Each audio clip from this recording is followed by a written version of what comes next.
Hello students, स्वागत है आप सभी का श्री समर्पण की ऑनलाइन क्लास में। आज से हम बात करेंगे कक्षा 9 सामाजिक विज्ञान के बारे में। जैसा कि आप सभी को पता है कि अब की बार जो कक्षा 9 का सिलेबस है वो बदल चुका है और आरबीएसई के सिलेबस के स्थान पर एनसीईआरटी का सिलेबस लागू हो चुका है। इस सिलेबस में आपका जो फर्स्ट चैप्टर है उस चैप्टर का नाम है भारत, और इसमें हम भारत की आधारभूत जानकारी प्राप्त करेंगे, जिसमें है इसका आकार और स्थिति के बारे में। ठीक है, तो ये चैप्टर है भारत, उसका आकार और स्थिति। अब जब हम भारत के आकार और स्थिति की चर्चा करें, उससे पहले आपको ये पता होना चाहिए कि किसी भी स्थान की स्थिति को हम ग्लोब में देखते हैं, मानचित्र में देखते हैं, तो उसकी स्थिति का निर्धारण किस प्रकार किया जा सकता है। तो इसी प्रकार किसी भी स्थान की स्थिति का निर्धारण करने के लिए ग्लोब में या मानचित्र में किसी भी स्थान की स्थिति का निर्धारण करने के लिए किसका प्रयोग किया जाता है? अक्षांश और देशांतर रेखाओं का। ये अक्षांश और देशांतर रेखाएं किस प्रकार होती हैं, कहाँ प्रयोग किया जाता है, वास्तविक होती हैं, काल्पनिक होती हैं, तो इनकी हम थोड़ी पहले चर्चा करें। उसके बाद में हम पढ़ेंगे भारत के आकार और स्थिति के बारे में। तो सबसे पहले हम पढ़ें ग्लोब के बारे में। ग्लोब आपने देखा है, ग्लोब की आकृति कैसी होती है? गोल होती है, गेंद की तरह गोल होता है। ठीक है, लेकिन क्या पृथ्वी की आकृति बिल्कुल ग्लोब के समान होती है? ग्लोब की आकृति गोल है, लेकिन पृथ्वी की आकृति बिल्कुल गोल नहीं होती है, क्योंकि पृथ्वी जो ध्रुवों पर थोड़ी चपटी है और एक ग्लोब होता है वो गोल होता है। ठीक है, इसीलिए हम हमारी जो पृथ्वी की आकृति है उसको लघ्वाक्ष कहते हैं। क्या कहते हैं? लघ्वाक्ष कहते हैं। ठीक है, हम बात करें ग्लोब की। ग्लोब इस प्रकार गोल होता है। अब ग्लोब पर किसी भी स्थान की स्थिति के निर्धारण के लिए कुछ काल्पनिक रेखाएं होती हैं। उन काल्पनिक रेखाओं का जाल बना होता है जिसे ग्रिड कहते हैं। और ये जो रेखाएं हैं, कुछ रेखाएं होती हैं क्षैतिज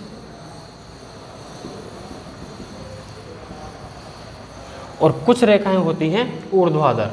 क्षैतिज का मतलब समतल, ऊर्ध्वाधर का मतलब खड़ी लाइनें। ठीक है, तो सबसे पहले हम बात करें क्षैतिज रेखाओं की, और इन क्षैतिज रेखाओं को कहा जाता है अक्षांश रेखाएं। ये जो अक्षांश रेखाएं हैं, हम बात करें पहले एक अक्षांश लें। जो एक अक्षांश रेखा है जो इस ग्लोब या पृथ्वी के बिल्कुल मध्य से होकर गुजरती है, मध्य से होकर गुजरने के कारण ही यह इस ग्लोब को या पृथ्वी को दो समान भागों में बांटती है। और ये मुख्य अक्षांश रेखा है, ये अक्षांश रेखा है 0 डिग्री अक्षांश रेखा। ठीक है, और इसी अक्षांश रेखा जो कि पृथ्वी को दो समान भागों में बांटती है, पृथ्वी के मध्य से होकर गुजरती है, ग्लोब के मध्य से होकर गुजरती है, इसीलिए इसे क्या नाम दिया जाता है? भूमध्य रेखा। या इसका अब अन्य नाम देखें तो इसका अन्य नाम है विषुवत रेखा। ठीक है, अब ये जो मध्य में रेखा होती है, 0 डिग्री अक्षांश रेखा होती है, भूमध्य रेखा होती है, ये इस ग्लोब को या संपूर्ण पृथ्वी को दो बराबर भागों में, एक है उत्तर और एक है दक्षिण, दो बराबर भागों में बांटती है। अब जब ये 0 डिग्री अक्षांश रेखा पृथ्वी को दो समान भागों में बांटती है, ग्लोब को दो समान भागों में बांटती है, जो उत्तरी भाग है वो कहलाता है उत्तरी गोलार्ध। क्या कहलाता है? उत्तरी गोलार्ध। और जो आधा नीचे वाला भाग है ये कहलाता है दक्षिणी गोलार्ध। ठीक है, अब जब 0 डिग्री अक्षांश से हम ऊपर की ओर जाते हैं यानी कि उत्तर की ओर जाते हैं, और नीचे की ओर जाते हैं यानी कि दक्षिण की ओर जाते हैं, तो इनके जो अक्षांश के मान है या जो 1 डिग्री के अंतराल पर जो अक्षांश रेखाएं होती हैं, वैसे तो अक्षांश की जो संख्या अनंत होती है, लेकिन हम 1 डिग्री के अंतराल पर जो अक्षांश रेखाएं मानते हैं, तो ये रेखाएं धीरे धीरे ऊपर की ओर जाकर, जैसे जैसे हम ऊपर जाएंगे तो इनकी लंबाई क्या होती जाती है, कम होती जाती है और अंत में एक बिंदु के रूप में प्राप्त होती है। अब एक बिंदु को हम रेखा तो कह नहीं सकते, और जो ये बिंदु के रूप में जो रेखा प्राप्त होती है वो होती है 90 डिग्री उत्तरी अक्षांश। और इस 90 डिग्री उत्तरी अक्षांश को कहा जाता है उत्तरी ध्रुव। ठीक है, क्या कहेंगे, उत्तरी ध्रुव। इसी प्रकार 0 डिग्री अक्षांश रेखा से जैसे जैसे नीचे जाते हैं, जैसे जैसे नीचे जाएंगे वैसे वैसे क्या होती जाती है, इनकी लंबाई कम होती जाती है। अक्षांश रेखाओं की लंबाई सबसे ज़्यादा कहाँ होती है, या फिर सबसे लंबी अक्षांश रेखा कौन सी होती है, जो विषुवत रेखा पर होती है या पृथ्वी के मध्य में होती है, और वो भूमध्य रेखा ही है या विषुवत रेखा है, या जिसका नाम है 0 डिग्री अक्षांश रेखा। इसकी लंबाई सबसे ज़्यादा होती है। जैसे जैसे हम ध्रुवों की ओर जाते हैं, ऊपर की ओर यानी कि उत्तरी ध्रुव की ओर, और नीचे की ओर यानी कि दक्षिणी ध्रुव की ओर जाते हैं, तो इनकी लंबाई कम होती जाती है और अंत में ध्रुवों पर जाकर इनकी लंबाई क्या हो जाती है, एक बिंदु के रूप में प्राप्त होती है। सॉरी, ऊपर क्या था 90 डिग्री उत्तरी अक्षांश, वैसे ही नीचे क्या है 90 डिग्री दक्षिणी अक्षांश, या इसको हम नाम देंगे दक्षिणी ध्रुव। ठीक है, अब 1 डिग्री के अंतराल पर हम माने भाई अक्षांश रेखाएं होती हैं या देशांतर रेखाएं होती हैं। देशांतर रेखाओं की बात हम बाद में करेंगे। अक्षांश रेखाएं होती हैं, ये 1 डिग्री के अंतराल पर जो रेखाएं होती हैं, ये रेखा 0 डिग्री से चलकर कहाँ तक जाती है, 90 डिग्री तक। यहाँ पर भी कहाँ जाती हैं, 0 डिग्री से लेकर कहाँ तक जाती हैं, दक्षिण में 90 डिग्री तक। ठीक है, इनकी लंबाइयाँ क्या होती जाती है, जैसे जैसे ध्रुवों की ओर जाएंगे वैसे वैसे अक्षांश रेखाओं की लंबाई क्या होती जाती है, कम होती जाती है। ठीक है, और अंत में हमारे को ध्रुवों पर ये जो रेखा होती है वो किस रूप में प्राप्त होती है, एक बिंदु के रूप में प्राप्त होती है, जो क्या कहलाते हैं, ध्रुव कहलाते हैं। ठीक है, अब बात करें हम मुख्य अक्षांश रेखाओं की। देखो, सबसे जो मुख्य अक्षांश रेखा है वो कौन सी है, 0 डिग्री अक्षांश रेखा। और 0 डिग्री अक्षांश रेखा ये जो होती है, देखो 0 डिग्री अक्षांश रेखा के साथ हम उत्तरी और दक्षिणी नहीं लगाते हैं। क्यों नहीं लगाते हैं, क्योंकि यह बिल्कुल मध्य में होती है। इस 0 डिग्री अक्षांश रेखा के दोनों ओर उत्तर और दक्षिणी गोलार्ध हैं, तो हम ऊपर जाते हैं यानी कि उत्तर की ओर जाते हैं तो उत्तरी अक्षांश आते हैं, और जब नीचे की ओर यानी कि दक्षिण की ओर जाते हैं तो दक्षिणी अक्षांश आते हैं। ठीक है, अब हम बात करें मुख्य अक्षांश रेखाओं की, तो यह है 0 डिग्री अक्षांश रेखा, या जिसका अन्य नाम क्या है, भूमध्य रेखा और विषुवत रेखा। इसी प्रकार जब हम उत्तरी गोलार्ध में जाते हैं, उत्तरी गोलार्ध में जाने पर एक 23.1/2 डिग्री उत्तरी अक्षांश रेखा होती है, उसको हम क्या नाम देते हैं, कर्क रेखा। क्या नाम देते हैं, कर्क रेखा। और ये कर्क रेखा क्या है, 23.5 डिग्री 23.1/2 डिग्री उत्तरी अक्षांश रेखा है, जिसका नाम क्या दिया गया है, कर्क रेखा नाम दिया गया है। इसी प्रकार जब हम नीचे की ओर चलते हैं, 23.1/2 डिग्री दक्षिणी अक्षांश, तो इस रेखा का क्या नाम दिया गया है, मकर रेखा नाम दिया जाता है। ठीक है, इसके अलावा अन्य रेखाएं भी होती हैं। एक 0 डिग्री अक्षांश रेखा हो गई, एक 23.1/2 डिग्री उत्तरी अक्षांश रेखा हो गई, कर्क रेखा। एक है 23.1/2 डिग्री दक्षिणी अक्षांश यानी कि मकर रेखा हो गई। इनके अलावा भी हम बात करें, एक होती है 66.5 डिग्री उत्तरी अक्षांश, एक होती है 66.5 डिग्री दक्षिणी अक्षांश। ठीक है, ये 66.5 डिग्री उत्तरी अक्षांश है, ये 66.5 डिग्री दक्षिणी अक्षांश है। इसका नाम है आर्कटिक वृत्त। इस रेखा को क्या नाम देते हैं, आर्कटिक वृत्त नाम देते हैं। और जो 66.5 डिग्री दक्षिणी अक्षांश रेखा है, इस रेखा को नाम देते हैं अंटार्कटिक वृत्त नाम देते हैं। ठीक है, तो ये मुख्य अक्षांश हो गए। 1 डिग्री के अंतराल पर जो अक्षांश रेखाओं के मध्य की दूरी होती है, कितने डिग्री के अंतराल पर? 1 डिग्री के अंतराल पर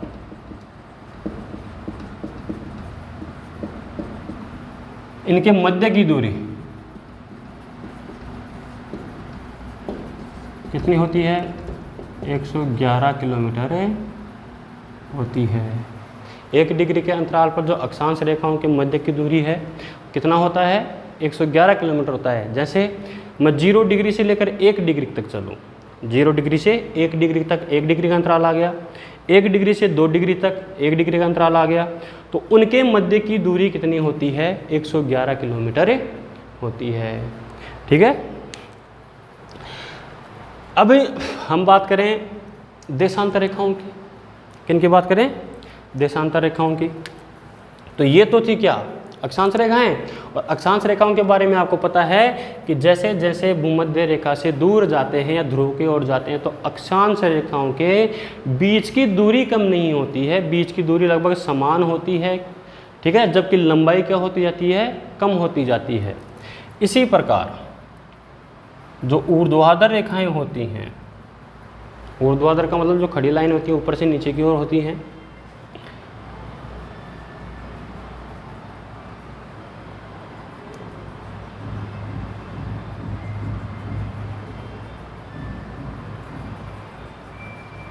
देखो दोनों रेखाओं में आपको अंतर दिखाई दे रहा होगा। जो क्षैतिज रेखाएं या अक्षांश रेखाएं हैं और जो ऊर्ध्वाधर रेखाएं हैं यानी कि जो खड़ी लाइनें हैं देशांतर रेखाएं, इनमें अंतर स्पष्ट दिखाई दे रहा है। तो ये जो अक्षांश रेखाएं ये सभी क्या हैं? अलग जगह से निकलकर अलग जगह पर जा रही हैं।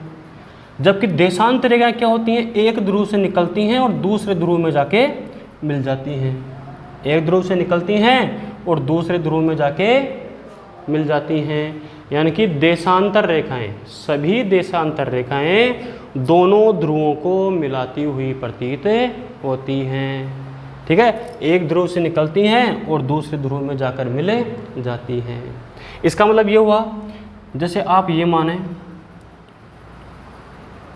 ठीक है, ये रेखा माने और इसको हम क्या नाम दें? 0 डिग्री देशांतर रेखा। ठीक है। 0 डिग्री देशांतर रेखा। अब देखो इस ग्लोब को 2 भागों में बांट रही है, एक इस साइड का और एक इस साइड का, यानी कि एक पूर्वी और एक पश्चिमी। ठीक है। तो देशांतर रेखा क्या करती है? ग्लोब को 2 भागों में बांटती है, पूर्वी और पश्चिमी। ठीक है। जैसे अक्षांश रेखा, जो मुख्य अक्षांश रेखा है 0 डिग्री अक्षांश रेखा है, वो भी ग्लोब को 2 भागों में बांट रही थी, उत्तरी गोलार्ध और दक्षिणी गोलार्ध में, उत्तरी गोलार्ध और दक्षिणी गोलार्ध में। वैसे जो देशांतर रेखा है, मुख्य देशांतर रेखा 0 डिग्री देशांतर रेखा है, इसके अन्य नाम भी आपको बताएंगे। लेकिन जो 0 डिग्री अक्षांश रेखा है ये भी क्या करती है? ग्लोब को 2 बराबर भागों में, एक पूर्वी गोलार्ध और एक क्या है? पश्चिमी गोलार्ध, यानी कि इसको ग्लोब को 2 बराबर भागों में बांटती है। ठीक है। अब हम देखते हैं कि जो सभी देशांतर रेखाएं हैं,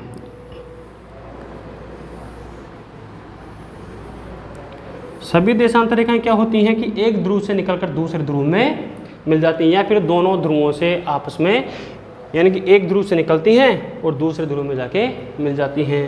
ठीक है। यानी कि हम कह सकते हैं कि दोनों ध्रुवों को मिलाने वाली समतल जो रेखा होती है, दोनों ध्रुवों को मिलाने वाला समतल है या रेखा है, वो क्या कहलाती है? देशांतर कहलाती है, देशांतर रेखा कहलाती है। ठीक है।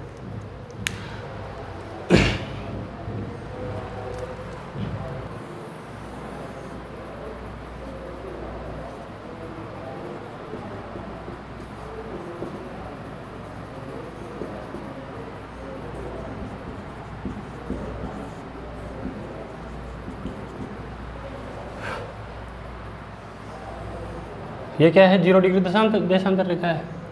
ठीक है। 0 डिग्री देशांतर रेखा है, उत्तरी ध्रुव से और दक्षिण ध्रुव को मिला रही है। हम अन्य रेखाओं की बात करें तो अन्य रेखा भी क्या करती हैं? दोनों ध्रुवों को मिलाने वाली रेखाएं होती हैं। ठीक है। यानी कि सभी देशांतर रेखाएं दोनों ध्रुवों को मिलाती हुई प्रतीत होती हैं। अब जैसे अभी हमने अक्षांश के बारे में पढ़ा था कि अक्षांश रेखाओं की लंबाई जैसे जैसे हम मुख्य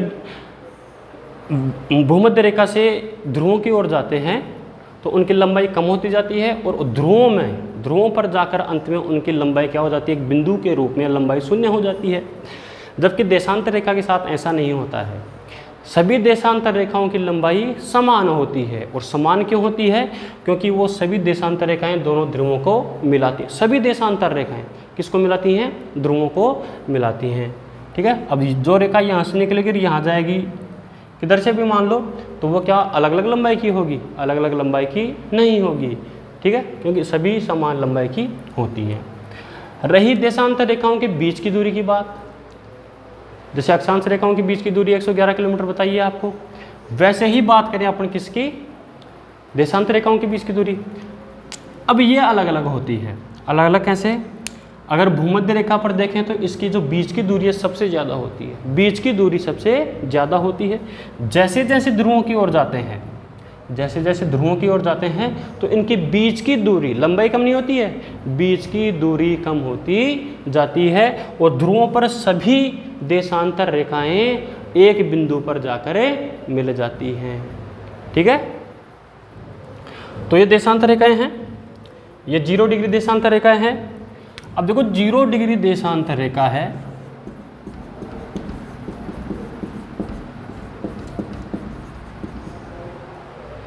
इसको हम ग्रीनविच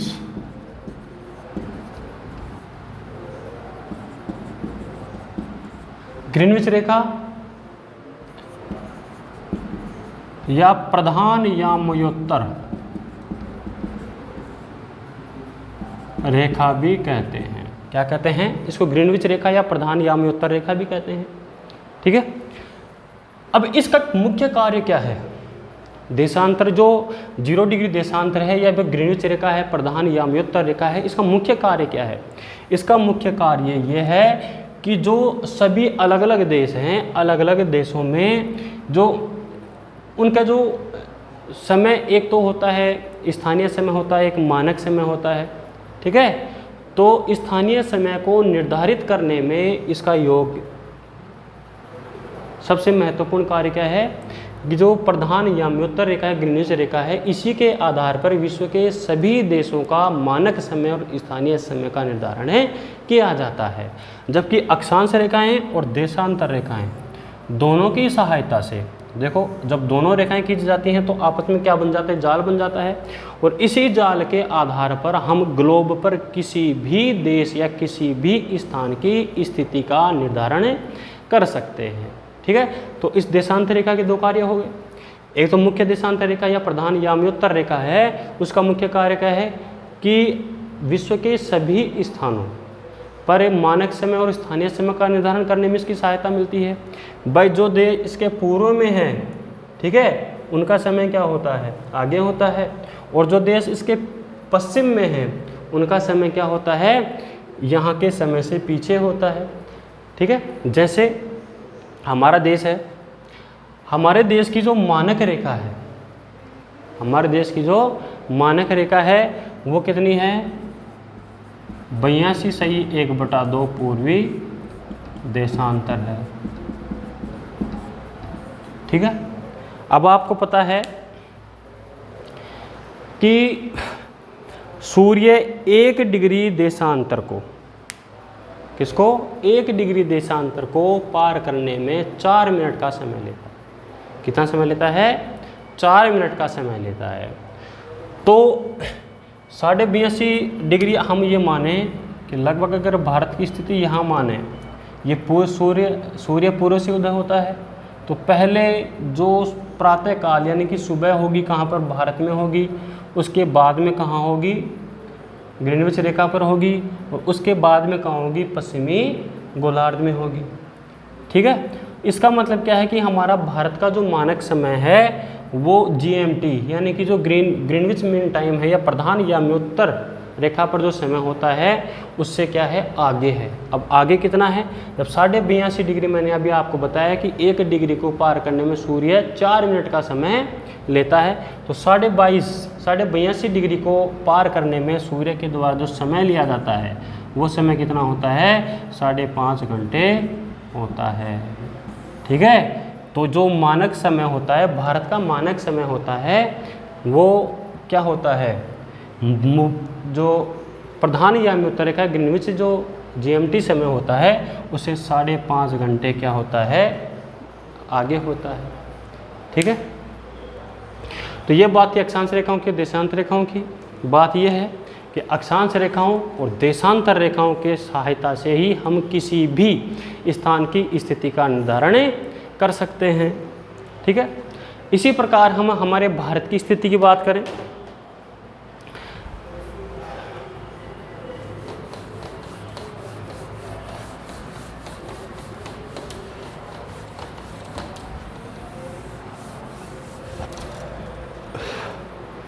भारत की स्थिति की बात करें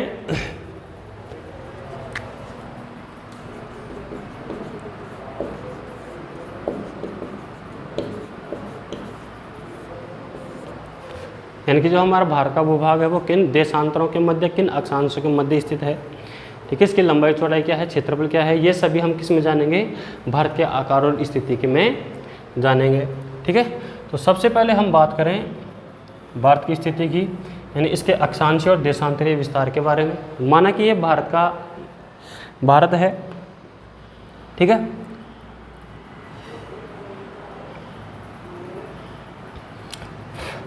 ये उत्तर, दक्षिण, पूर्व, पश्चिम। ठीक है, यहाँ से बात करें हम तो भारत का विस्तार है वो 8 डिग्री 4 मिनट उत्तरी अक्षांश से। किससे?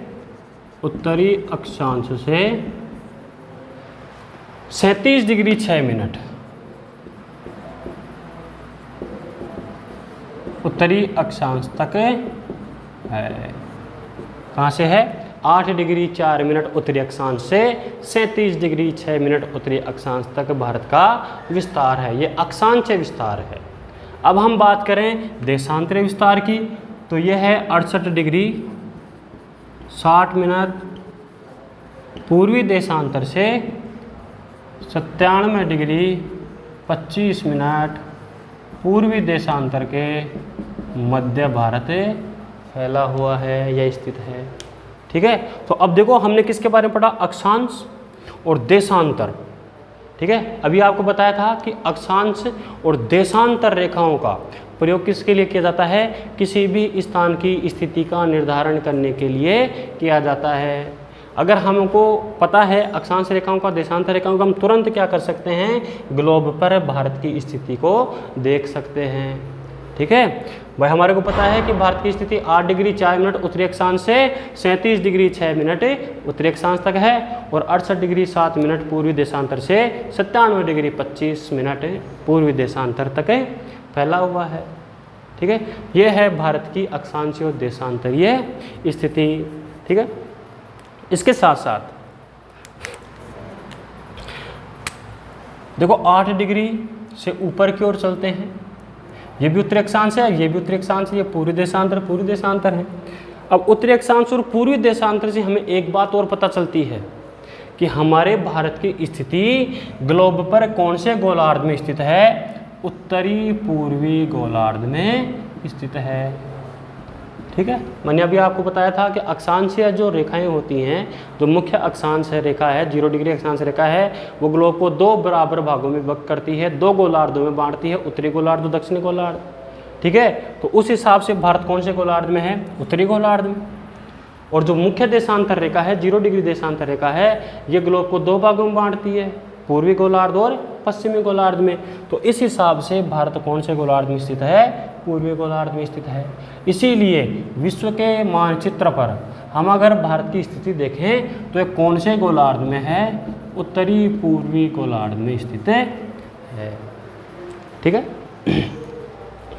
अब हम बात करें भारत के मध्य से होकर एक रेखा गुजरती है जो लगभग ही भारत को 2 बराबर भागों में बांटती है और वो रेखा है 23 सही 1/2 उत्तरी अक्षांश।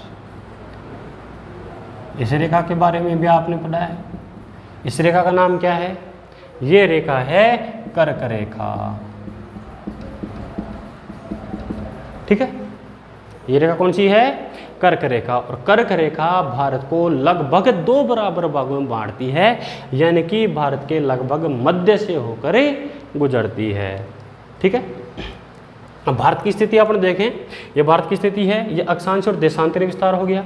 एक बार हम इसके जो उत्तरतम, दक्षिण, पूर्वी और पश्चिमी जो बिंदु हैं, स्थान हैं, उनके बारे में थोड़ी चर्चा कर लें। ठीक है। तो देखो, जो इसका सबसे उत्तरी बिंदु है राज्य का, आपको पता है भाई, यहाँ कश्मीर से कन्याकुमारी तक, गुजरात से अरुणाचल प्रदेश तक। लेकिन इन राज्यों में वो बिंदु कौन से हैं जहाँ तक भारत फैला हुआ है? तो उत्तर में सियाचिन ग्लेशियर के पास में,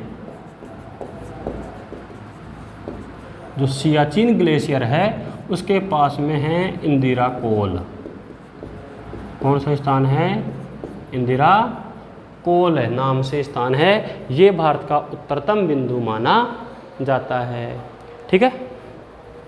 इसी प्रकार बात करें हम दक्षिण मुख्य भूमि की बात कर रहे हैं, तो मुख्य भूमि पर जो कन्याकुमारी के पास है केप कमोरिन। कौन सा स्थान है? केप कमोरिन। तो ये क्या है? भारत की मुख्य भूमि का दक्षिणतम भाग है। वैसे अगर संपूर्ण भारत की बात करें तो यहाँ पर क्या है? अंडमान निकोबार द्वीप समूह है। अंडमान निकोबार द्वीप समूह के जो सबसे दक्षिण में एक बिंदु है जिसका नाम है इंदिरा पॉइंट। ठीक है। क्या नाम है? इंदिरा पॉइंट।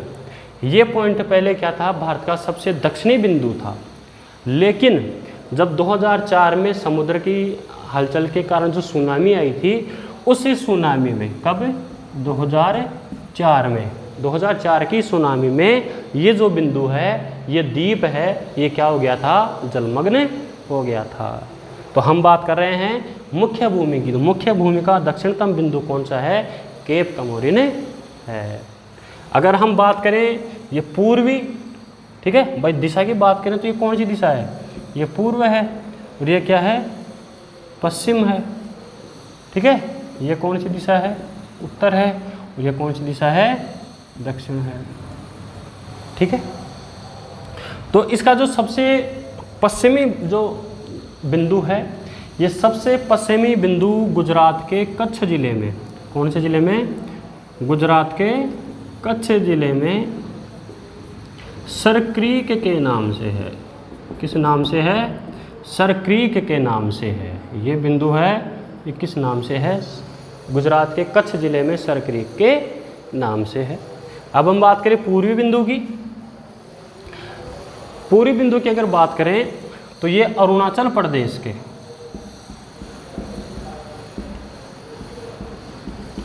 अरुणाचल प्रदेश का जिला, अरुणाचल प्रदेश के विजयनगर के पास में, अरुणाचल प्रदेश के विजयनगर के पास में एक स्थान है और जिसका नाम है चोकन पास। क्या है? चोकन पास। ये भारत का क्या है? पूर्वतम बिंदु है, सबसे पूर्वी बिंदु है। ठीक है। तो ये है भारत की स्थिति। ठीक है। हमने पढ़ा है इसका अक्षांशीय विस्तार, देशांतरीय विस्तार, इसके जो बिंदु हैं, उत्तरी बिंदु, दक्षिणी बिंदु, पूर्वी बिंदु और पश्चिमी बिंदु। तो ये इस प्रकार क्या है? भारत की स्थिति है। और इसके साथ साथ ये भी जाना है कि इसके मध्य से होकर कौन सी रेखा गुजर रही है? 23.5 डिग्री उत्तरी अक्षांश यानी कि कर्क रेखा भारत के मध्य से होकर गुजरती है और इसको लगभग 2 बराबर भागों में बांटते हैं। अगला जो हम बिंदु पढ़ेंगे वो है भारत का आकार। क्या पढ़ेंगे? भारत का आकार।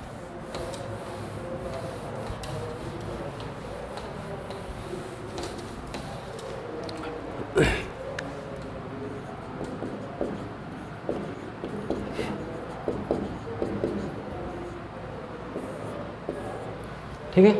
अब भारत का आकार देखो, सबसे पहले हमारे को क्षेत्रफल पता होना चाहिए। भारत के आकार में सबसे पहले हम क्या पढ़ें? भारत का क्षेत्रफल। और भारत का क्षेत्रफल लगभग कितना है? 32.87 लाख वर्ग किलोमीटर है। ठीक है।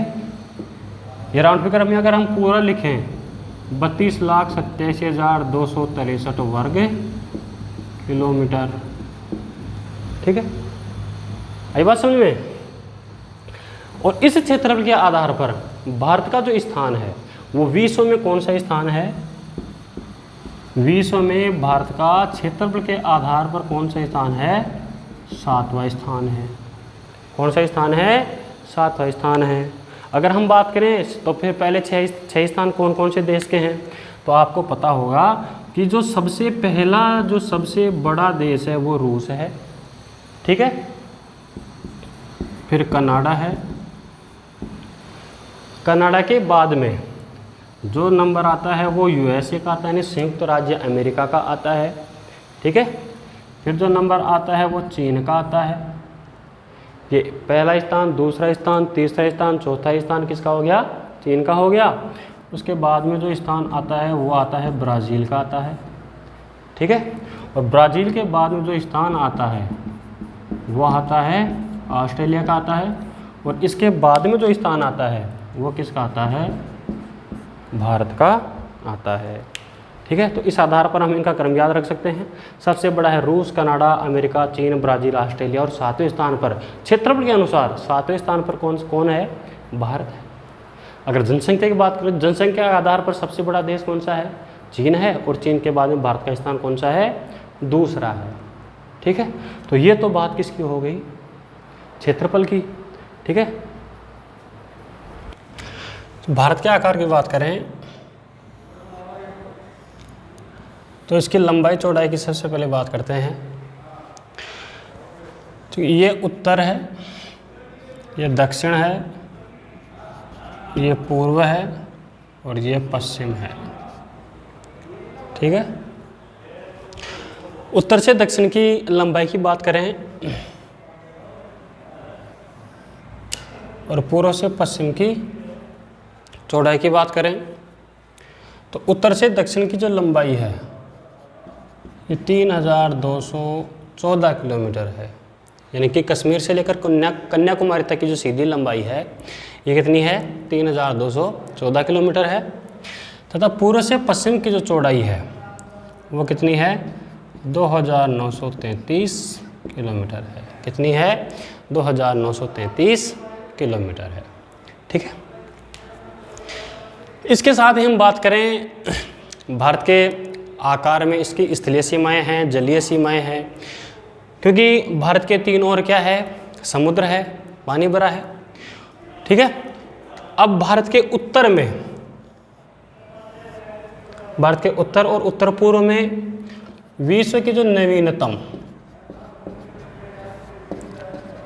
पर्वतमाला है उसका नाम क्या है? हिमालय है। क्या नाम है? हिमालय है। तथा इसके दक्षिण में हिंद महासागर,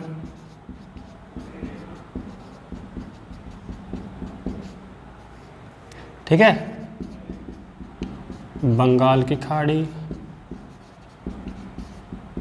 पूर्वी भाग में क्या है? बंगाल की खाड़ी, पश्चिमी भाग में क्या है? अरब सागर। ठीक है, अब इस भारत के मुख्य भूभाग के अलावा कुछ छोटे मोटे द्वीप समूह भी हैं। ठीक है, इन द्वीप समूह में ये जो द्वीप है ये किस नाम से जाना जाता है? ये द्वीप समूह है लक्षद्वीप के नाम से जाना जाता है, जो कि अरब सागर में स्थित है। तथा बंगाली खाड़ी में स्थित द्वीप समूह को हम अंडमान निकोबार द्वीप समूह के नाम से जानते हैं।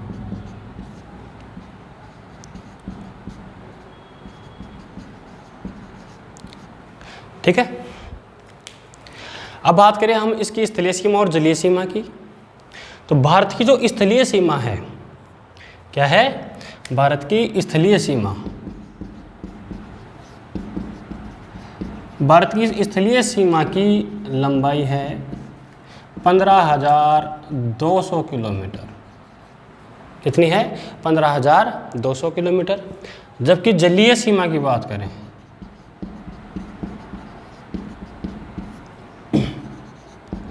कुल जलीय सीमा की बात करें तो यह 7,516.6 किलोमीटर। इस जलीय सीमा में जो सभी द्वीप समूह हैं इनकी भी तटरेखा की लंबाई या जलीय सीमा की लंबाई शामिल है। अगर हम इस मुख्य भूभाग की यानी कि केवल दक्षिण भारत की जो कि जिसके दोनों ओर क्या है, तीनों ओर क्या है, समुद्र फैला हुआ है, केवल इसी मुख्य भाग की तटीय सीमा की लंबाई बात करें तो ये जो मुख्य जलीय सीमा है उसकी लंबाई है 6100 किलोमीटर। कितनी है? 6100 किलोमीटर। ठीक है। अब इसके अलावा हम बात करते हैं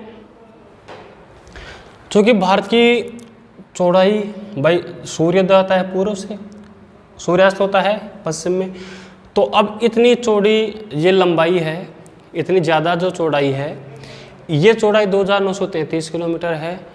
तो ये इसमें ये संभव है कि पूर्व और पश्चिम के सूर्यास्त और सूर्योदय के समय में बहुत अंतर होना चाहिए, क्योंकि आप पढ़ चुके हैं कि भारत का जो मानक समय किस रेखा के द्वारा निर्धारित किया जाता है?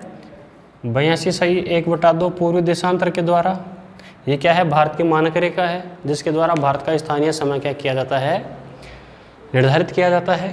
तो ये उत्तर प्रदेश के इलाहाबाद के नैनी से होकर गुजरती है। ठीक है। अब इसके दोनों ओर जो इसके मुख्य भूभाग की लंबाई अगर माने अपन तो ये क्या है? पूर्व से लेकर पश्चिम तक। ठीक है। यानी कि अरुणाचल प्रदेश से लेकर गुजरात तक क्या है? जो भारत का अक्षांशीय विस्तार है, सॉरी जो देशांतरीय विस्तार है वो कितना है? 30 डिग्री, लगभग 30 डिग्री। यानी कि पूर्व में कितना है? 97 डिग्री 25 मिनट और यहाँ क्या है? 68 डिग्री 7 मिनट तक फैला हुआ है। ठीक है। तो अगर इन दोनों का अपन अंतर ज्ञात करें तो लगभग कितना आएगा? 30 डिग्री का अंतर आ जाएगा। और मैंने अभी आपको बताया था कि जो सूर्य है ये 1 डिग्री देशांतर को पार करने में कितना समय लेता है? 4 मिनट का समय लेता है। तो 30 डिग्री देशांतर को पार करने में कितना समय लेगा?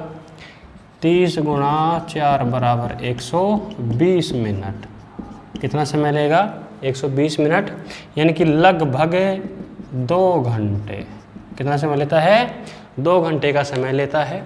यानी कि पूर्व में और पश्चिम में सूर्योदय में भी और सूर्यास्त में भी कितने समय का अंतर है? 2 घंटे का अंतर होना चाहिए। इसी अंतर को हालांकि अंतर तो है, लेकिन भाई अंतर का मतलब ये है कि यहाँ पर क्या है भाई, जब सुबह है वो सुबह जल्दी हो जाती है। यानी कि अपने यहाँ मान लो कि भाई सुबह करीब अगर 6 साढ़े 6 बजे सूर्योदय होता है तो यहाँ पर उससे करीब 2 घंटे पहले सूर्योदय हो जाता है। इसी अंतर को खत्म करने के लिए क्या किया गया है? ये मानक रेखा है, 82.5 डिग्री पूर्वी देशांतर रेखा है, इसको मानक रेखा माना जाता है। और इसी रेखा के आधार पर पूरे भारत का क्या है? मानक समय, स्थानीय समय निर्धारित किया गया है। ठीक है। अब ये थी भारत के आकार की बात। अब भारत के आकार के साथ साथ हम बात करें इसके पड़ोसी देशों की। इनकी बात कर ले, पड़ोसी देशों की बात कर ले। देखो भारत के पड़ोसी देश कौन कौन से हैं?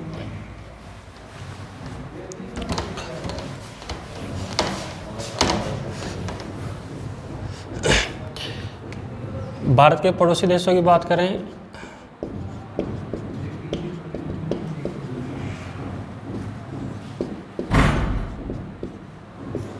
भारत के पड़ोसी देशों की बात करें तो देखो भारत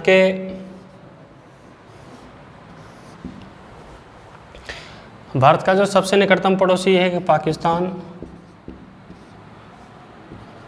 अफगानिस्तान, चीन, नेपाल, भूटान, म्यांमार है जिसका प्राचीन नाम क्या था? बर्मा, और बांग्लादेश। ये सभी देश क्या हैं? इसकी स्थलीय सीमा से जुड़े हैं। जबकि इसके दक्षिण में क्या है? श्रीलंका है। ठीक है। और भारत और श्रीलंका के मध्य जो जल संधि है, इस जल संधि का नाम क्या है? पाक जल संधि।